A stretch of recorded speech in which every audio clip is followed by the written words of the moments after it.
ರಾಜ ಕೇವಲ ರಾಣಿಯ ಹೊಟ್ಟೆಯಲ್ಲಿ ಮಾತ್ರ ಹುಟ್ಟಿದ್ದ. ಆದ್ರೆ ನಾನೊಂದು ಸಂವಿಧಾನ ಬರೆದಿದ್ದೇನೆ. ಈಗ ರಾಜ ಮಂತ್ರಿಯ ರಾಣಿಯ ಹೊಟ್ಟೆಯಲ್ಲಿ ಹುಟ್ಟುವುದಿಲ್ಲ, ಈಗ ಮತಪೆಟ್ಟಿಗೆಯಲ್ಲಿ ರಾಜ ಹುಟ್ಟಾನೆ ಅಂತ ಮಾತನ್ನು ಬಾಬಾ ಸಾಹೇಬ್ ಹೇಳ್ತಾರೆ. ಆದರೆ ನೀವೊಂದು ನಿಮ್ಮಲ್ಲಿಗೆ ನೀವು ಆತ್ಮಾವಲೋಕನ ಮಾಡಿಕೊಳ್ಬೇಕು.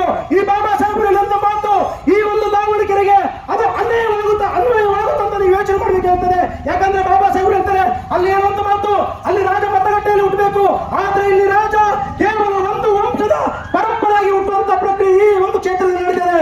ಬಂಧುಗಳೇ, ಈ ಒಂದು ಸುವರ್ಣ ಅವಕಾಶ ಇದೆ. ಈ ಒಂದು ಎಂತ ಕಾಲ ಅಂತ ಹೇಳಿದ್ರೆ ನಿಮಗೆಲ್ಲರಿಗೂ ಅಫ್ಸರ್ ಕೊಡ್ಲಿಪೇಟೆ ಅಂದಾಗ ಒಂದಷ್ಟು ಚಿರಪರಿಚಯ ಅಂತ ಅನ್ಕೋಬಹುದು. ಆದ್ರೆ ಅಫ್ಸರ್ ಕೊಡ್ಲಿಪೇಟೆ ಯಾರು ಅಂತ ಹೇಳಿದ್ರೆ ಇದುವರೆಗೂ ಕೂಡ ಈ ನೆಲದಲ್ಲಿ ದಲಿತರ ಮೇಲೆ, ಅಲ್ಪಸಂಖ್ಯಾತರ ಮೇಲೆ, ಈ ನೆಲದಲ್ಲಿ ಉಳಿದಂತ ಹಿಂದುಳಿದ ವರ್ಗಗಳ ಮೇಲೆ ಎಲ್ಲೇ ಆಗಿರಲಿ, ಅದು ಕಾಶ್ಮೀರದಿಂದ ಕನ್ಯಾಕುಮಾರಿವರೆಗೆ ಈ ನೆಲದ ಯಾವುದೇ ಒಬ್ಬ ತನ್ನ ಸಮುದಾಯದ ವ್ಯಕ್ತಿಗೆ ಅನ್ಯಾಯವಾದಾಗ ಅಲ್ಲಿ ಕೇಳಿಸುವಂತ ಒಂದು ಗಟ್ಟಿ ಧ್ವನಿ ಅದು ಅಫ್ಸರ್ ಕೊಡ್ಲಿಪೇಟೆ ಆಗಿರ್ತದೆ.